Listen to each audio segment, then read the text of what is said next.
Bismillahirrahmanirrahim. Assalamualaikum warahmatullahi wabarakatuh. Kami dari kelompok 2 Praktikum Biologi Dasar akan mempresentasikan sel prokariotik dan ekariotik yang beranggota saya sendiri Erika Septiani, Alfi Malika Putri, Alfia Syifa Izdihar, Arum Sari, Muhammad Hasbi Abdafillah, Muhammad Fauzi. Yang pertama ada sel prokariotik yang akan dibacakan oleh Alfia Syifa Izdihar. Sel prokariotik merupakan sel tanpa membran inti. Sel ini mempunyai materi genetik berupa DNA yang tidak terbungkus oleh membran, tetapi hanya merupakan massa yang kekentalannya lebih tinggi dibandingkan dengan kekentalan sitoplasma di sekitarnya, sehingga disebut dengan nukleoid. Sel prokariotik tidak mempunyai organela, sehingga struktur sel ini masih sangat sederhana. Aktivitas sel berlangsung di dalam membran sel dan di dalam sitoplasma. Sebagai contoh, sel prokariotik yaitu adalah bakteri. Ciri umum sel prokariotik. Secara umum, sel prokariotik sendiri memiliki beberapa ciri yang membedakannya dari sel lainnya termasuk sel eukariotik. Ciri-ciri yang pertama yaitu memiliki materi genetik berupa DNA yang di dalamnya tidak dibungkus oleh membran inti atau nukleus. Kedua, aktivitas yang terjadi di dalam selnya berlangsung di membran plasma dan sitoplasma. Ketiga, sebagian besar dari sel prokariotik memiliki dinding sel. Yang keempat, memiliki 4 bentuk dasar, seperti kokus berbentuk sferik, bacilli berbentuk tangkai, spirochaete berbentuk spiral, dan vibrio berbentuk koma. Struktur dan fungsi sel prokariotik. Yang pertama ada membran plasma. Membran plasma adalah suatu membran yang memiliki fungsi untuk memisahkan antara bagian dalam pada sel dengan bagian luar sel. Pada bagian ini dikenal dengan adanya ruang temu yang memisahkan antar selnya, disebut dengan periplasm. Berikut beberapa fungsi membran plasma lainnya, yaitu yang pertama sebagai penanggung jawab kontrol zat organik serta ion agar mampu untuk keluar dan masuk sel. Yang kedua, memisahkan bagian dalam dan luar sel. Yang ketiga, melindungi bagian sel, yaitu dengan menyaring dan mengatur lalu lintas ion yang ada di dalam maupun dari luar tubuh sel. Selanjutnya yang kedua, ada sitoplasma. Sitoplasma adalah bagian di dalam membran plasma yang memiliki bentuk berupa cairan yang disusun oleh air, protein, lipid, mineral, serta berbagai enzim. Pada sitoplasma juga terjadi proses metabolisme, di mana terjadi penyusunan secara anabolisme dan katabolisme oleh zat yang digunakan oleh sel tersebut untuk keperluan energi. Yang ketiga ada ribosom. Ribosom adalah bagian sangat kecil yang ada pada bagian sel prokariotik. Fungsinya adalah membantu proses sintesis protein. Ribosom juga memiliki fungsi sebagai penerjemah pesan yang dikirim dari DNA. Yang keempat ada flagela.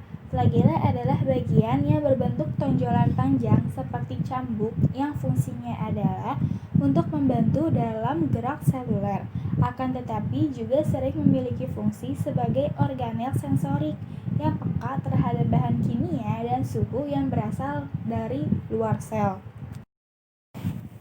Selanjutnya, yang kelima, materi genetik. Secara umum, materi genetik yang ada di dalam sel prokariotik terbagi menjadi 2 unit besar, yaitu DNA, asam deoksiribonukleat, dan RNA, asam ribonukleat.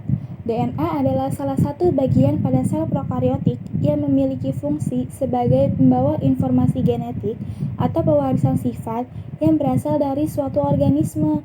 DNA yang ada di dalam sel prokariotik ditemukan tersebar di sitoplasma.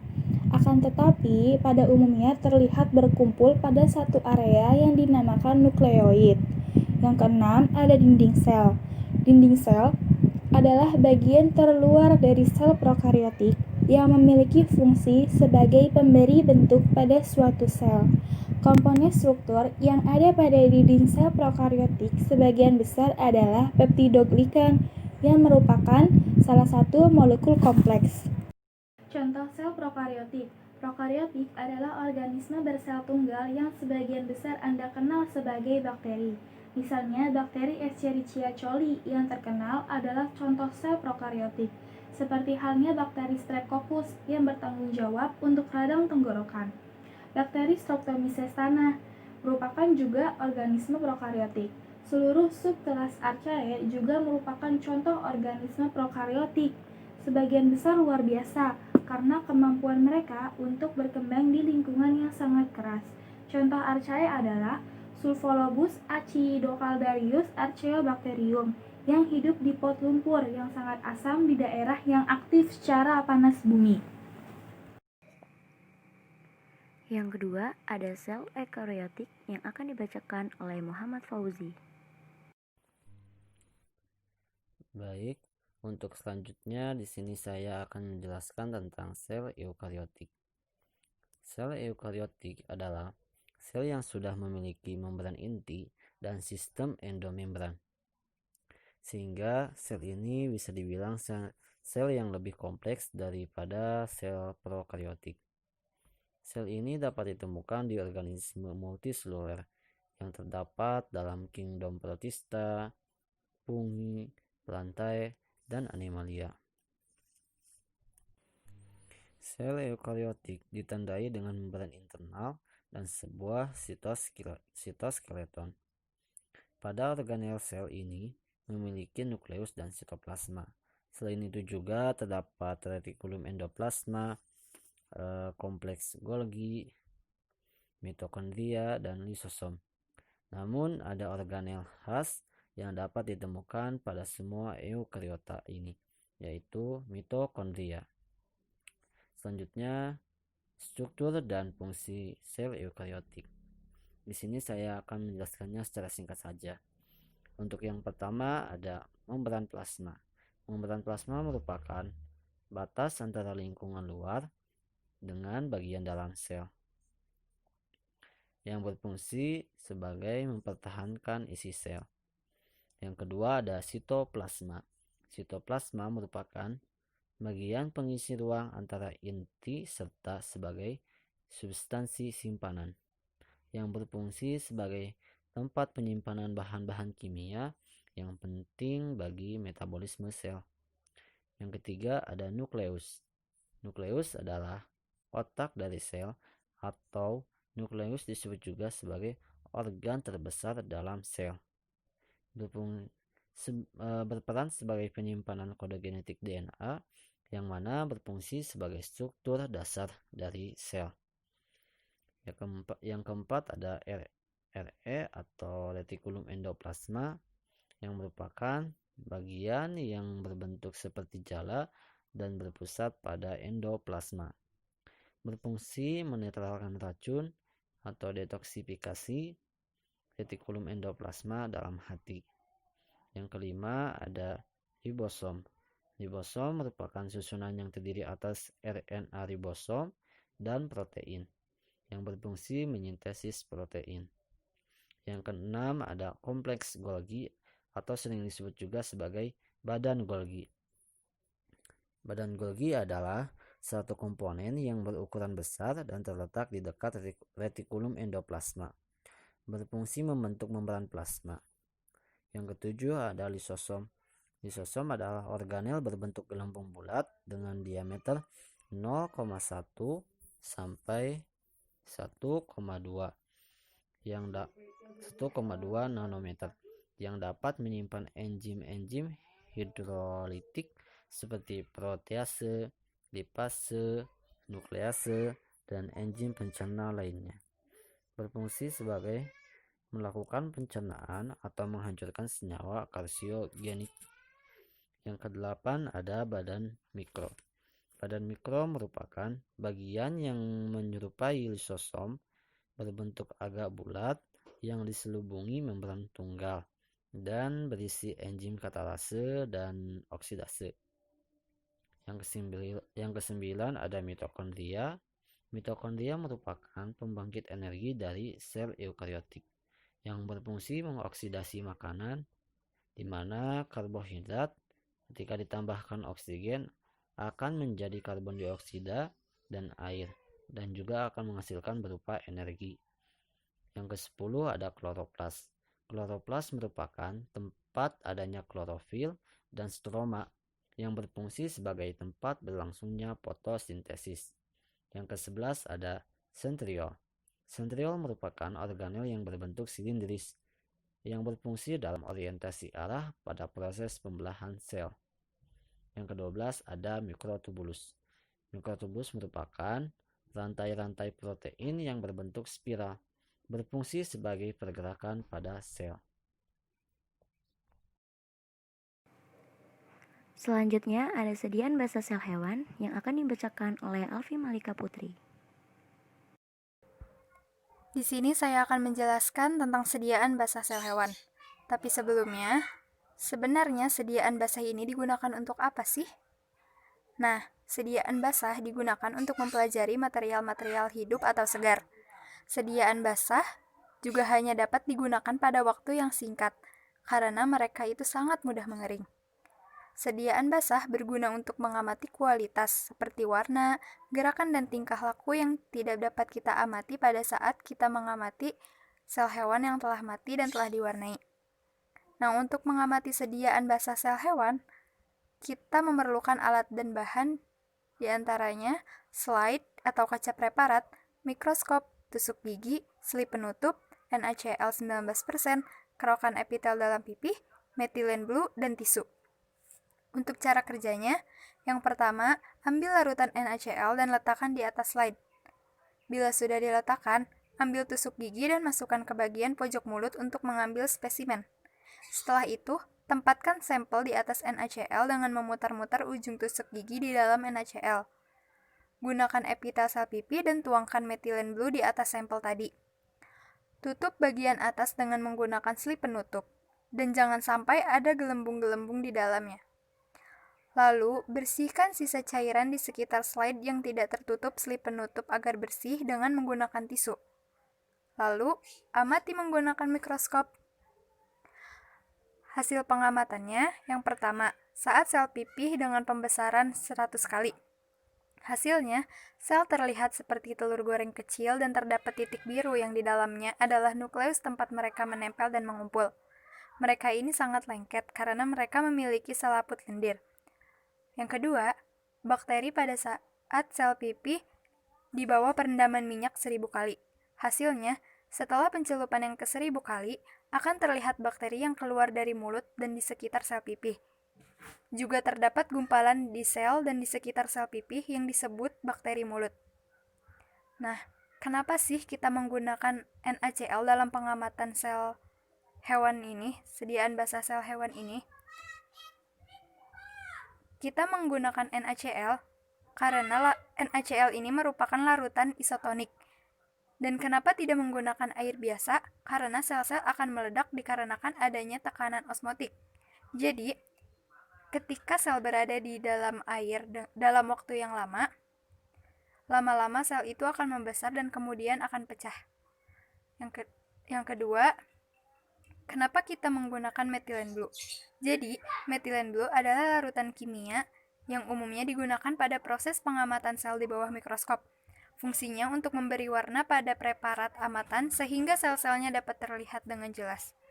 Dengan penambahan metilen blue, sel akan tampak berwarna biru dengan batas sel yang tampak gelap.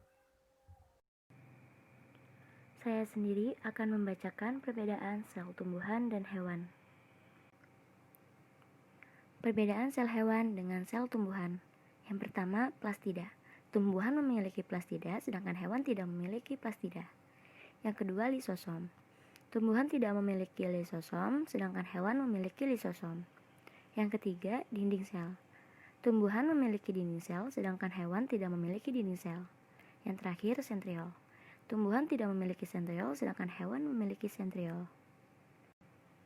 Selanjutnya, ada sediaan basal sel tumbuhan yang akan dibacakan oleh Muhammad Hasbi Abdevilla. Sediaan basal sel tumbuhan.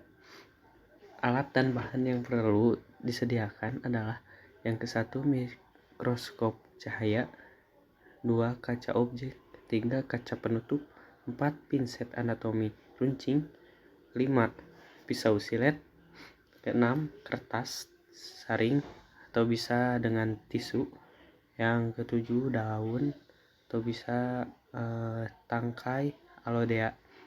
Kedelapan larutan anilin sulfat. Dan yang terakhir larutan fluorouracil dan HCl pekat. Cara kerjanya, yang langkah pertama adalah buatlah sayatan melintang dari tangkai daun bunga tasbih setipis mungkin. Keringkan tempurung kelapa bagian dalam yang telah direndam air selama 12 jam dengan menggunakan pisau silet yang tajam. Kedua, letakkan sayatan tangkai daun tasbih di atas kaca objek yang telah ditetesi analin sulfat. Tutup dengan kaca penutup.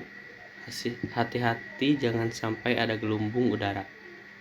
Yang ketiga, letakkan kerikil tempurung kelapa di atas kaca objek yang telah ditetesi fluoroglisinol. Jarangkan dengan menggunakan pinset anatomi agar tidak bertumpuk. Kemudian, tetesi dengan HCl pekat, tutup dengan kaca penutup. Yang langkah keempat, amati preparat tersebut di bawah mikroskop dengan pembesaran objektif 10 kali, kemudian 40 kali. Kenali bentuk jaringan kedua preparat tersebut. Yang langkah kelima, gambarkan jaringan parenkim pada daun tasbih dan berikan keterangan. Terus yang keenam, gambarkan jaringan sklerenkim pada tempurung kelapa dan berikan keterangan.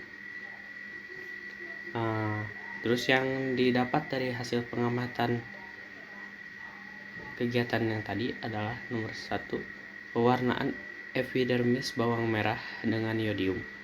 Hasil dari pewarnaan epidermis bawang merah dengan yodium dilakukan dalam perbesaran skala 100 kali. Nampak terdapat bulatan-bulatan kecil pada bagian tengah sel yaitu inti sel. Organel lain di dalam sel tidak tampak pada perbesaran skala ini dengan yodium. Terus yang kedua, pewarnaan epidermis bawang merah menggunakan methylene blue. Pewarnaan epidermis bawang merah dengan methylene blue dalam perbesaran skala 400 kali terlihat bulatan-bulatan kecil pada bagian tengah sel yaitu inti sel. Organel lainnya yang di dalam sel yang masih sedikit terikat yaitu vakuola dan organel sel lainnya tidak terlihat pada pewarnaan ini. Terus yang ketiga, epidermis bawang merah tanpa pewarnaan pada perbesaran 100 kali. Pada perbesaran skala 100 kali tanpa pewarnaan hanya sedikit memperlihatkan titik-titik hitam yaitu inti sel, sementara bagian lain tidak terlihat. Terus yang keempat, pewarnaan epidermis bawang merah menggunakan methylene blue perbesaran 450 kali. Pada pembesaran skala ini terlihat jelas titik-titik hitam yaitu inti sel dan vakuola terlihat cukup jelas. Terus pembahasannya kita dapat membuat preparat bawang merah sendiri di rumah. Kita mengetahui dan dapat melihat sel-sel yang ada dalam bawang merah. Kita juga mampu menggunakan mikroskop dengan baik, dan pengamatan kali ini perbesaran skala 100 kali. Kita telah berhasil membuktikan jika dalam suatu makhluk hidup ada inti sel yaitu bagian penyusun utama dari sebuah organisme kehidupan. Dan yang terakhir ada pengamatan paramecium, air kotor yang direbus, dan egana yang akan dibacakan oleh Arumsari. Di sini saya akan menjelaskan mengenai paramecium, perebusan air kotor juga euglena. Paramecium adalah salah satu protista mirip hewan. Protista ini berukuran sekitar 50-35 mikrometer. Paramecium telah memiliki selubung inti eukariot. Paramecium berreproduksi secara aseksual, membelah diri dengan cara transversal, dan seksual dengan konjugasi. Paramecium bergerak dengan menggetarkan silianya. Hal ini terlihat jika menggunakan mikroskop. Mereka menangkap makanan dengan cara menggetarkan silianya, maka terjadi aliran air keluar dan masuk mulut sel. Bakteri, bahan organik, atau hewan uniseluler memiliki vakuola makanan yang berfungsi untuk mencerna dan mengedarkan makanan, serta vakuola berdenyut yang berfungsi untuk mengeluarkan sisa makanan. Selanjutnya itu perebusan air kotor. Di dalam air kotor memiliki banyak organisme seperti bakteri, protozoa, dan lain-lain. Lalu bagaimana jika air kotor direbus? Pusat Pengendalian Penyakit Amerika merekomendasikan mendidihkan 1 menit air untuk membunuh patogen. Setelah perebusan, yang terjadi adalah semua organisme mati kecuali 1 koloni. Selanjutnya yaitu Euglena. Euglena adalah genus dari organisme bersel tunggal pada ordo Protozoa. Euglena memiliki karakteristik seperti hewan dan tumbuhan. Bagian tubuh Euglena terdiri dari stigma, vakuola kontraktil, dan cambuk atau flagela. Stigma adalah bagian tubuh yang berupa titik. Bagian ini biasanya disebut dengan titik mata. Euglena dapat berubah bentuk menjadi memanjang. Hal ini terjadi karena dinding selnya tidak berdinding kaku. Ukuran Euglena sangat kecil, yaitu hanya 0,05 mm. Sekian presentasi dari kelompok kami. Maaf apabila ada kesalahan. Terima kasih. Wassalamualaikum warahmatullahi wabarakatuh.